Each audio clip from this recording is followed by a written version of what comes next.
জাতীয় নাগরিক পার্টির শুভকামনা করে আপনার কাছ থেকে আজ আলোচনাটা শুরু করতে চাই। পার্টি তো গঠিত হলো, প্রথম পদক্ষেপ কি হবে আপনাদের? অনেকেই বলছেন যে নাগরিক পার্টির দর্শন কি, এটা মানুষ জানতে চায়, দেশবাসী জানতে চায়।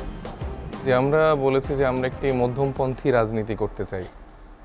একটা মানে আমাদের এই ছাতার মানে ব্যানারে বিভিন্ন মত, গোষ্ঠী, ধর্ম, বর্ণ নির্বিশেষে সবাইকে আমরা আসলে এক করেছি।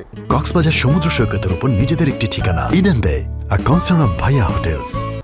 এবং centre right, centre left, centrist সবাইকে এক করে আসলে আমরা চেয়েছি যে বাংলাদেশপন্থী একটা রাজনীতির দিকে যেতে। তবে আমাদের যে গঠনতন্ত্র সেটা এখনও লেখা হচ্ছে। আমার মনে হয় যে এই 15 দিনের মধ্যে আমরা সেটিও প্রকাশ করব। পুরোপুরি যে গঠনতন্ত্রের জায়গাটা তখন আরও ক্লিয়ার করে বলা মানে আপনি জানতে পারবেন। সাইফ মুস্তাফিজ, এটা কি অনেকটা জাতি পুনর্গঠনের কোনো পদক্ষেপ কি না? আপনি যেটি বললেন যে সেন্ট্রাল রাইট, সেন্ট্রাল লেফট, মানে সব পন্থীদের নিয়ে আপনারা এগিয়ে যেতে চান, অর্থাৎ বিভাজনের রাজনীতি দূরে ঠেলে রেখে একটি ঐক্যবদ্ধ জাতির যে দর্শন সেটিকে সামনে নিয়ে এগোতে চান। জি, সেটিকেই আসলে আমরা মূল পুঁজি আমাদের।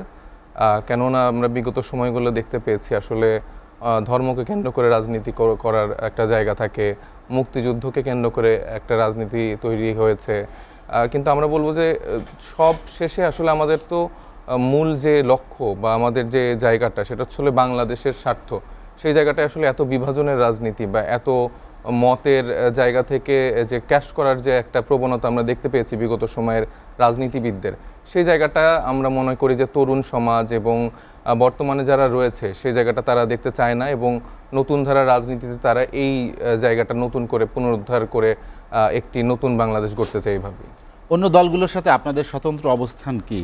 জনগণ বা সাধারণ মানুষ, তরুণ বা তারুণ্যের শক্তি, তারা নাগরিক পার্টিকে কেন পছন্দ করবে? কারণ হচ্ছে যে আমাদের মধ্যে যে নতুনত্বটা আছে সেটা হয়তো এখনকার বিদ্যমান রাজনৈতিক দলগুলোর মধ্যে নেই। তারা এই 6-7 মাসে আসলে তারা দেখতে পেয়েছে যে বর্তমানে যে রাজনৈতিক দলগুলো আছে তাদের থেকে যেই চাওয়া বা আশাকাঙ্ক্ষা ছিল সেই জায়গাটা অনেকাংশেই আসলে তারা পূরণ করতে ব্যর্থ হয়েছে।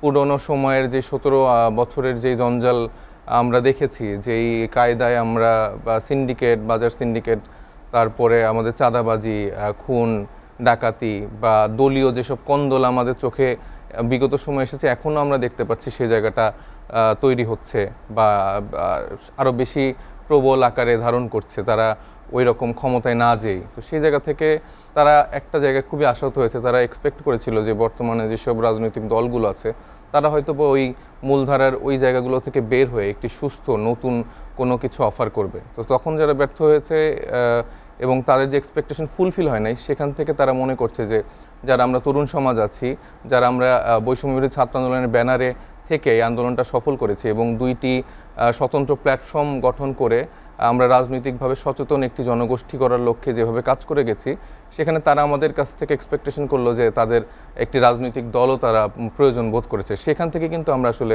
রাজনৈতিক দলটি গঠন করেছি। 71-এর মুক্তিযুদ্ধকে যেমন আওয়ামীকরণ বা আওয়ামী বয়ানে তৈরি করা হয়েছে, আওয়ামী লীগ তাকে সেটাকে ব্যবহার করার যে একটা বড় অভিযোগ আপনাদের দিক থেকে আসছে, 24-এর গণ অভ্যুত্থানকেও কি একইভাবে ব্যবহার করার যে অভিযোগ?